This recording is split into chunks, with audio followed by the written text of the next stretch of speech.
34절까지의 말씀입니다. 요한복음 1장 19절부터 34절까지의 말씀 한 절씩 교독하면서 읽도록 하겠습니다. 유대인들이 예루살렘에서 제사장들과 레위인들을 요한에게 보내어 네가 누구냐 물을 때에 요한의 증언이 이러하니라.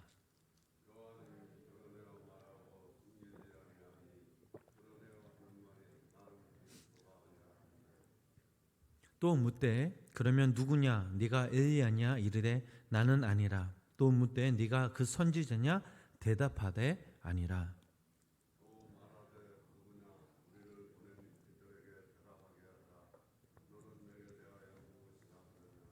이르되 나는 선지자 이사야의 말과 같이 주의 길을 곧게 하라고 광야에서 외치는 자의 소리로라 하니라.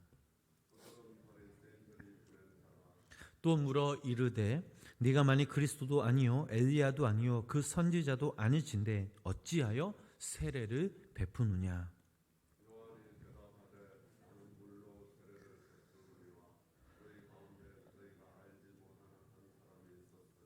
곧 내 뒤에 오시는 그이라. 나는 그의 신발끈을 풀기도 감당하지 못하겠노라 하더라.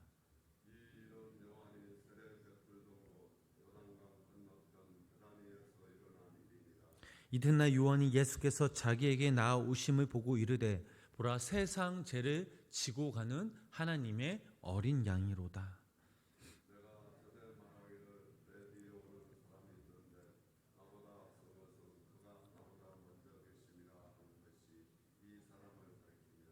나도 그를 알지 못하였으나 내가 와서 물로 세례를 베푸는 것은 그를 이스라엘에 나타내려 함이라 하니라.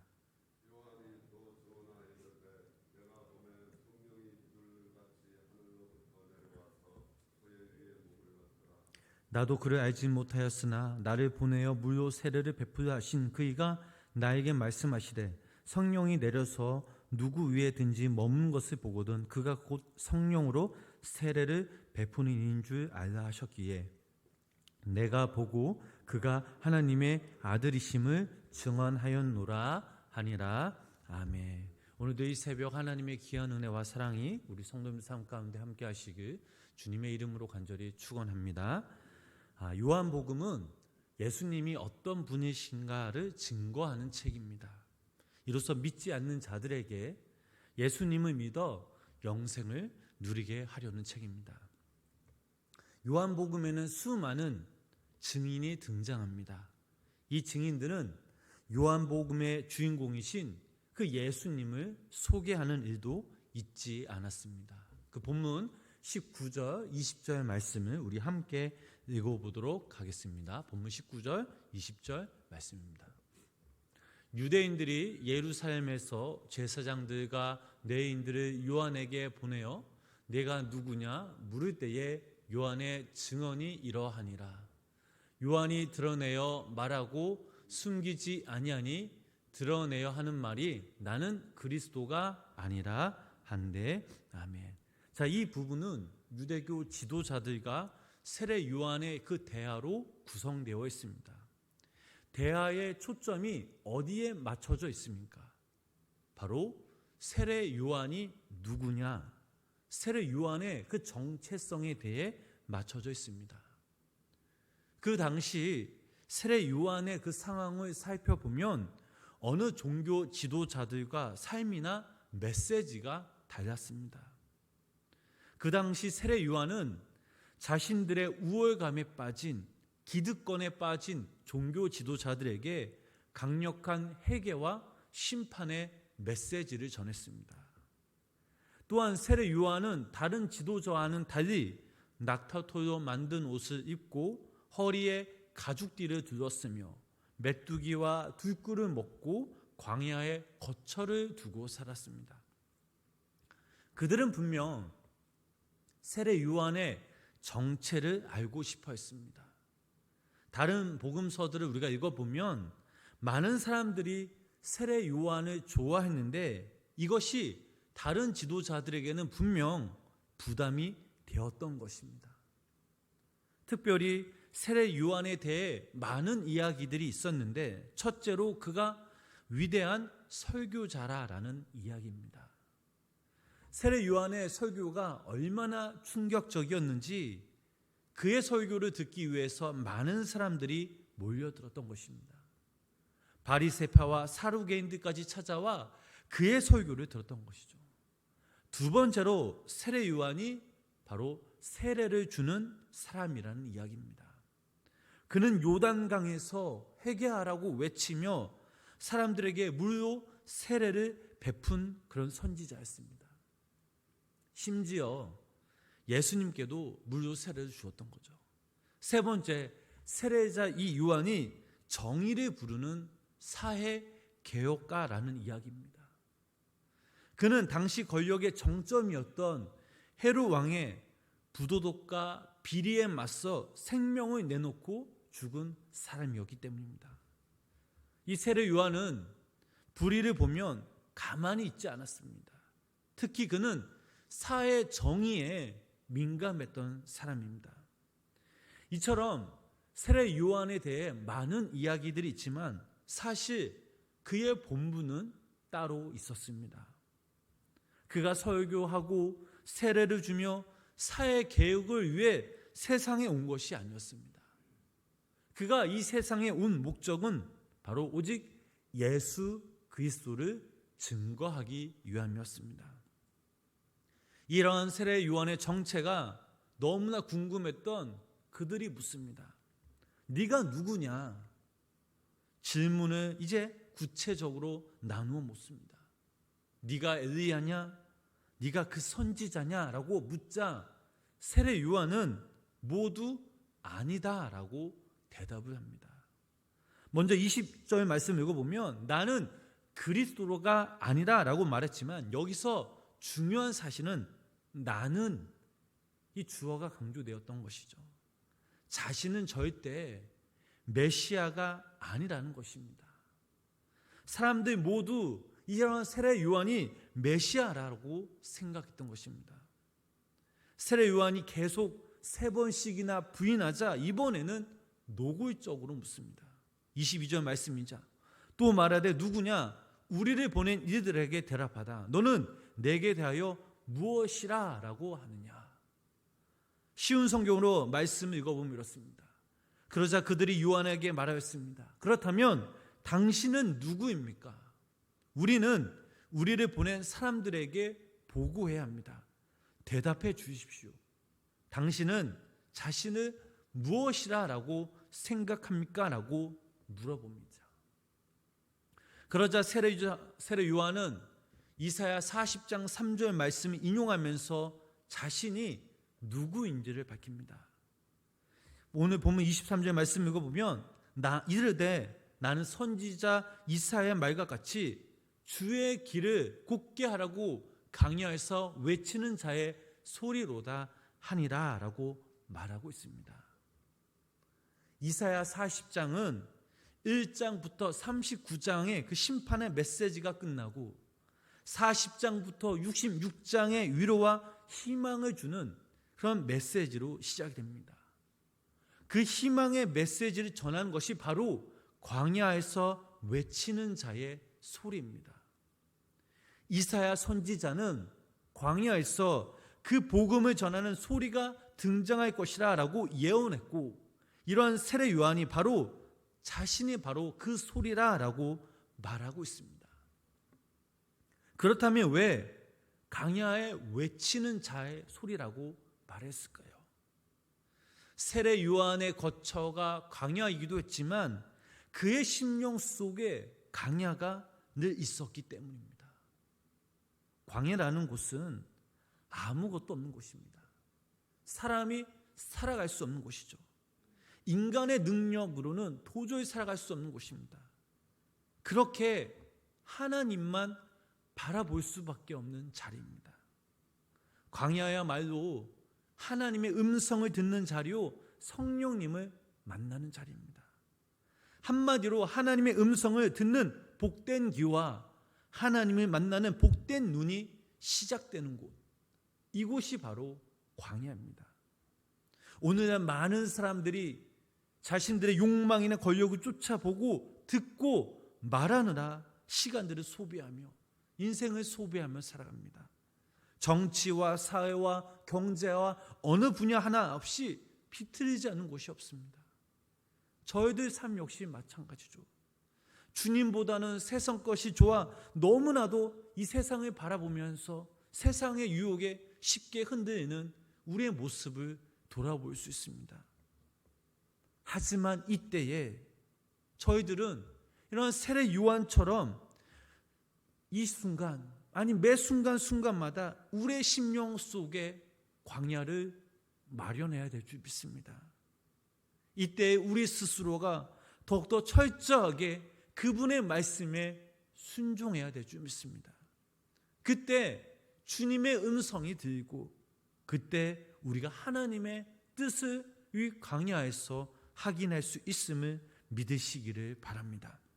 우리 본문 29절 말씀 다시 한번 함께 읽어보시겠습니다. 본문 29절 말씀입니다. 이튿날 요한이 예수께서 자기에게 나오심을 보고 이르되 보라 세상 죄를 지고 가는 하나님의 어린 양이로다. 아멘. 자, 이 말씀은 세례 요한이 예수님을 하나님의 어린 양으로 하나님의 아들로 증거하는 핵심임을 이제 보여주고 있습니다. 이것은 요단강 건너편 베다니에서 바리새인들이 보낸 사람들을 만난 그 다음 날이었습니다. 세례 요한은 예수님이 자기에게 나오시는 것 보고는 주변의 사람들에게 예수님을 증거하였습니다. 뭐라고 증거했습니까? 보세요.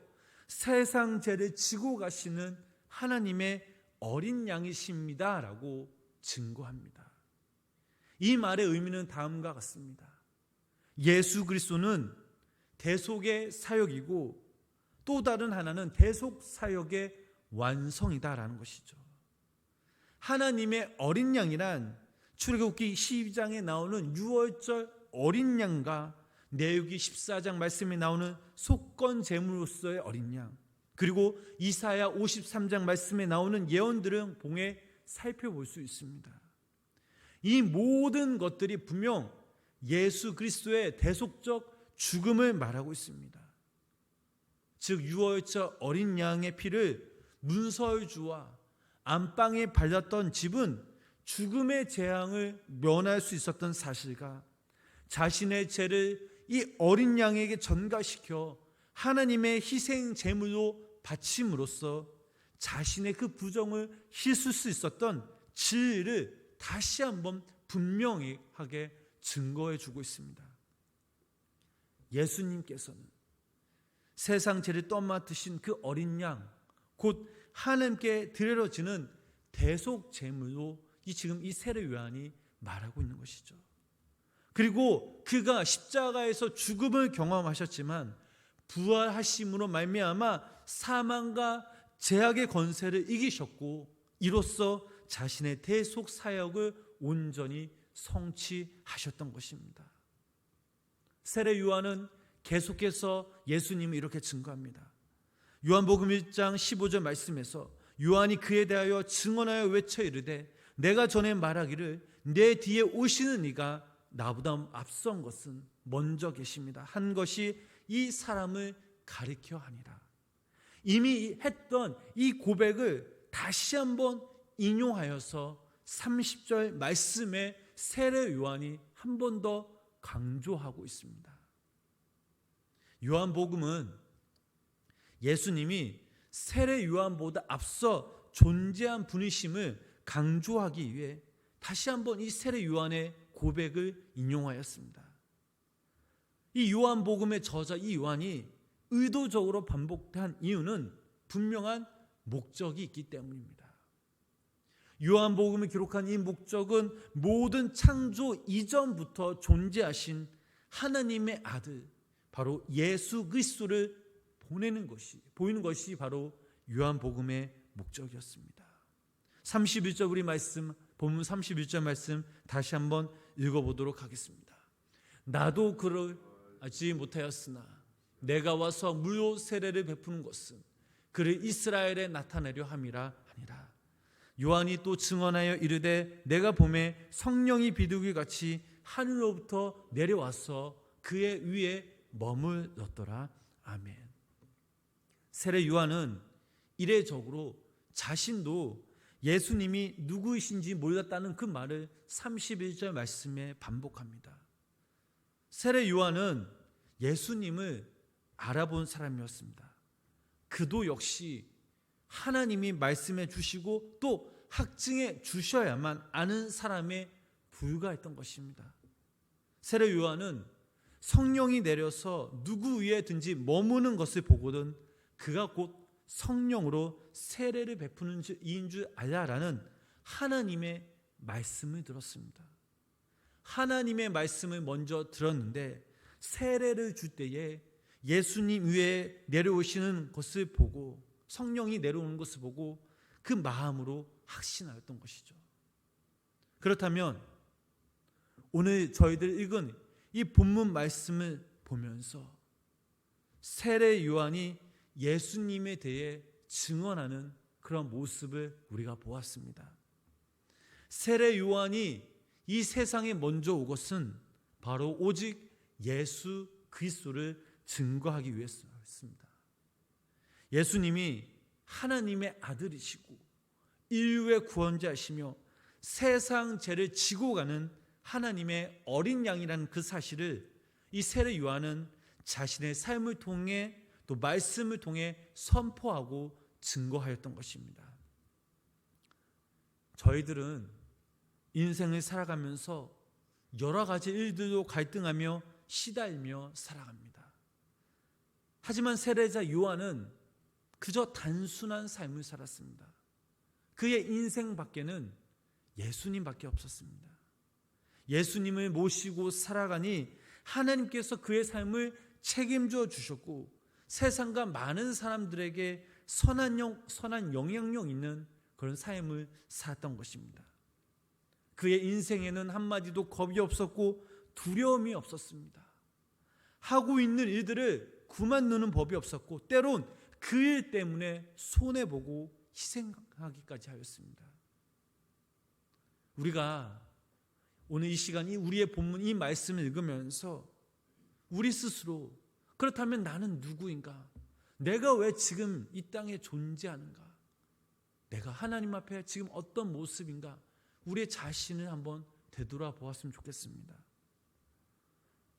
여러분들은 어떤 마음을 가지면서 살아가고 계십니까?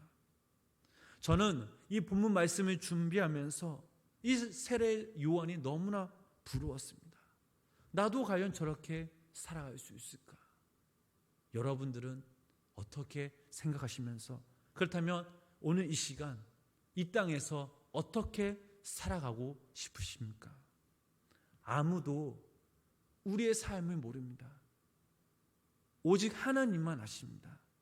이제부터라도 그 하나님의 아들, 나를 위해서 죽으신 그 어린 양 예수님, 이 예수님이 나의 삶의 목적이 되며 나를 이끄시는 나의 삶의 이유가 되시며 우리의 삶의 주관자 되시며 우리의 삶이 거친 길을 가더라도 험한 산이 우리를 막아도 그 예수님이 우리의 삶을 일으키시고 우리의 삶을 인도하시며 그 예수님이 우리 삶의 구원자 되심을 믿고 나아가실 때에 오늘 하루 이 땅에서 살아가시는 우리 성도님들의 삶이 주님의 은혜로 충만케 되어지며 그분이 우리 삶의 이유가 되시길 주님의 이름으로 간절히 축원합니다. 기도하겠습니다.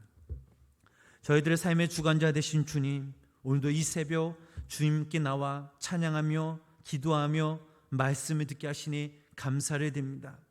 지난 날도 주님께서 보호하심 가운데 우리가 주님의 평안을 맛보며 새 힘을 얻어 오늘 이 시간, 이 새벽 하루의 첫 시간을 주님의 전에 모여 예배할 수 있었음을 고백합니다. 주님, 지난날 우리의 모습을 돌아보면 때론 방황하며 믿음으로 살아갔던 것이 아니라 그저 세상을 바라왔음을 고백합니다. 무엇보다 주님, 우리 삶 속에 산소망을 갖게 하시오. 우리 여기 모인 우리 성도님들 또 영상을 통해 예배하시는 성도님들이 더욱더 주님을 의지하며 주님의 주권 아래 있음을 인정하게 하여 주시옵소서. 예수님께서 분명 이 땅에 오신 그 목적을 다시 한번 우리가 생각해 봅니다. 무엇보다 이 시간 그 이 땅에 오신 그 예수님, 나를 위해 이 땅에 오신 그 예수님, 나의 죄를 지고 십자가에 달려 돌아가신 그 예수님을 다시 한번 묵상하면서 주님이 십자가에 흘리신 그 보혈 피를 다시 한번 생각하며 저희들도 이 땅에 살아갈 때에 그 주님의 그 고난에 주님과 함께 동행하며 살아갈 수 있는 귀한 믿음의 성도님의 삶이 되도록 성령님 함께하여 주시옵소서. 특별히 아버지 하나님, 오늘도 이 새벽 우리가 갈급한 심령으로 주님의 전에 모였습니다. 오늘도 하나님께 우리의 마음을 드립니다. 우리의 간절한 기도 제목을 주님께 하랍니다. 하나님, 오늘 시간 우리의 마음을 만져주시고 위로하여 주시고 우리의 기도에 귀 기울여 주시옵소서. 예수님의 이름으로 간절히 기도드렸습니다. 아멘.